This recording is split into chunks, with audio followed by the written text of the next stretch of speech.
This is an early dot matrix display. You'll notice that these are not LEDs. More about them and this old Otis lift from the mid-1980s coming up.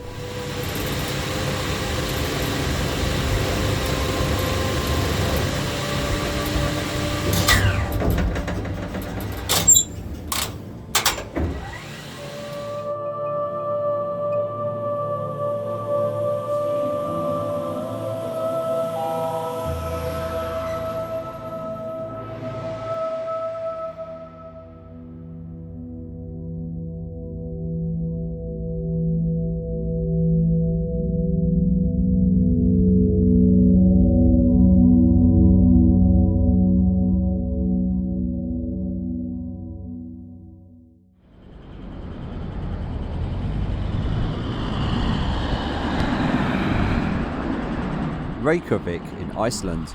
I said to myself, leave the GoPro because I'm not filming lifts this week as we're on holiday. But I thought I'd pack it anyway, you know, just in case I find an old lift worth filming. It's better to have it than not need it, than have to use my phone camera, of which I'm never satisfied with the results. On the last day of our holiday, we went for a walk down the main shopping street, which consists of mainly low-rise buildings. We just happened to be walking past this open door leading to some apartments. I saw it and purposely walked past it, but then I thought it's worth a quick look.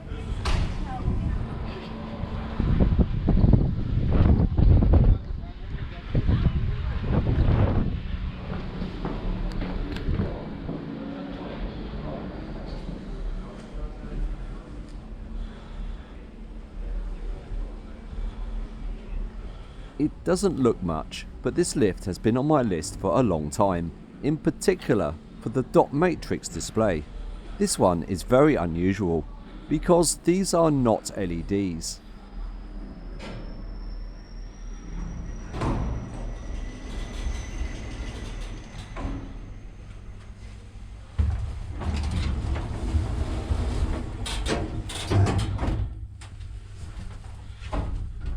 LEDs were not commonplace until the 1980s, and this lift was designed just before LEDs took over. We'll have a much closer look at the display in a moment.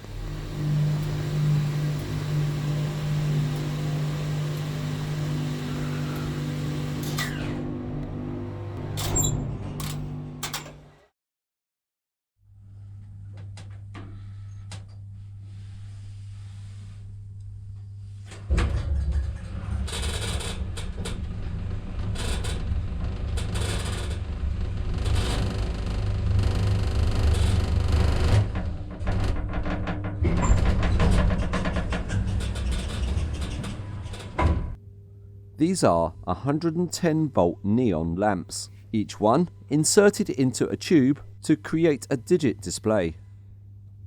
Neons were nothing new to Otis. Before this, filament lamps were used for anything that needed to light up. But these didn't last very long, whereas neons tended to last much longer. But to use neons, the light intensity needed to be improved. Another neon, not very bright, but it makes the digit look quite nice. That's a traditional bulb. To do this, Otis used these. Inside is a neon, and then a cup type reflector to aim all the light forward.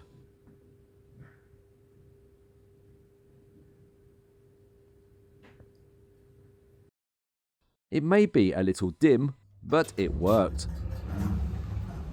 Using neons to create a digit display was certainly unusual and unique, and it's really cool.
Being confronted with a ladder and a hatch without a lock, this is normally an open invitation.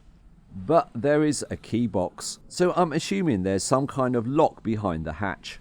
This means, unfortunately, a motorroom visit is not going to happen, especially as I've left Che and my wife in the gallery next door, waiting for me to come back.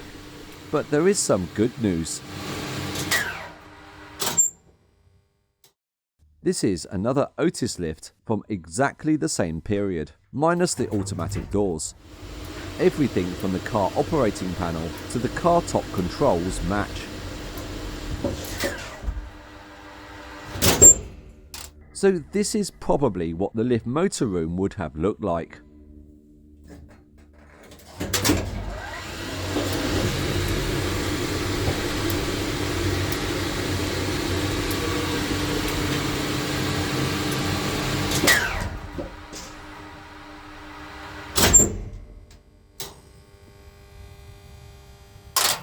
On top of the green cabinet is the overspeed governor, and in the cabinet below are the over travel switches.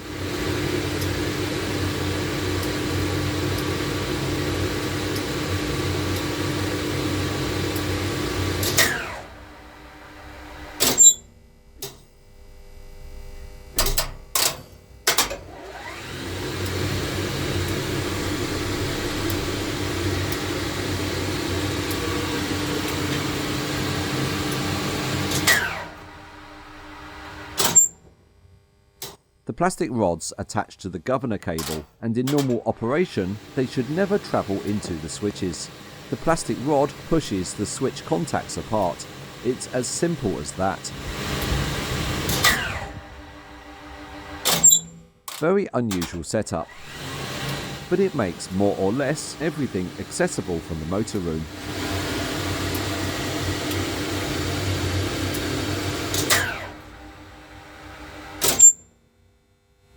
The floor selector looks fairly new. Everything else is relay logic, and it's the same relays that Otis used for all their lifts from the 1970s and before.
These neons run from 110 volts DC and use some kind of diode matrix. The controller gives a voltage down a separate wire for each floor. The voltage must then travel through diodes, and each one feeds power to a neon lamp. The neons then create a character for the floor it represents. The diodes are very important. The first floor requires 8 neons, and for this we need 8 diodes. To create digit 2 requires 12 neons and diodes. When different floors need the same neon, this creates a matrix of interconnections. Number 3 requires 11 neons and diodes. And the number 4 is the same, 11. Let's watch it in action.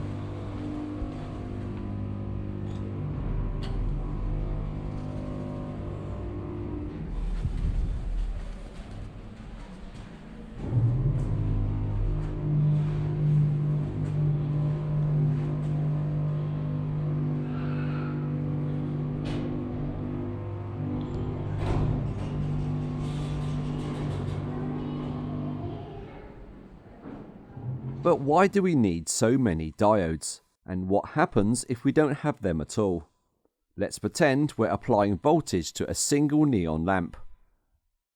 This neon is used by the other floors, so now the voltage travels to the other floors that interconnect to it. Once it reaches the terminations, the voltage then travels back down to light up all the digits involving this floor. And the same happens for the other floors. The conclusion is, the voltage to this single digit feeds back to everything else that's interconnected to it, meaning you end up with all the neons lit. The diodes are essentially gates to keep the DC voltage flowing in one direction. With all the diodes back in place, the voltage cannot feed back from the other interconnecting floors, but you need one diode per neon per floor. If some of the diodes were to fail and stop working, then perhaps this is why the display inside the lift is behaving like this. You can probably see number 5 merged in with number 4. But floor 5 does not exist in this building. And this is another interesting point. If you have a taller building, every digit from 0 to 9 is probably available from this display, which would require a lot of diodes. And as this is a dot matrix type display, perhaps digits are even included for G for ground and B for basement. This means, to produce all this, 151 diodes are required. And this is only for one of the digits.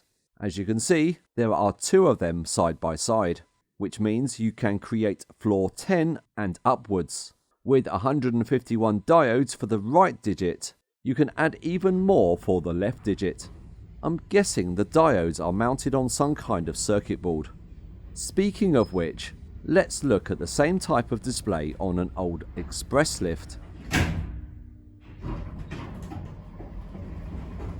The first thing to bear in mind is, these are 7-segment displays, 7 LEDs per display, compared to the neon dot matrix display, which uses 30 neons each side. What I mean is, to light up the digit 3 on the express display takes only 5 LEDs and diodes. On the Otis display requires 12 of them. Here is the circuit board for the express lift's LED display.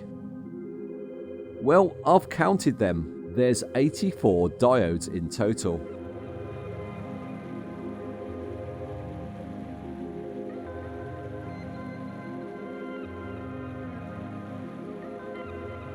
The circuit board also hosts -1, -2 and all the digits from 0 up to floor 24. There is also this display, which uses a diode matrix board with absolutely loads of diodes on it. To see this one in more detail, please click the link above to see a separate video, or click the link in the video description. Now back to the Otis lift.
I thought I'd end the video with my favourite part of our holiday in Iceland.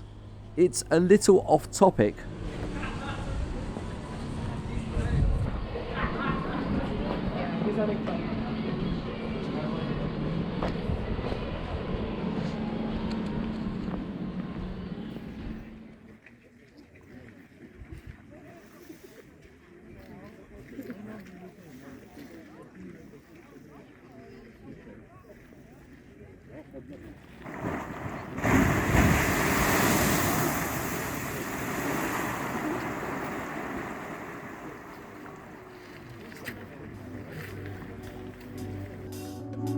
There we go.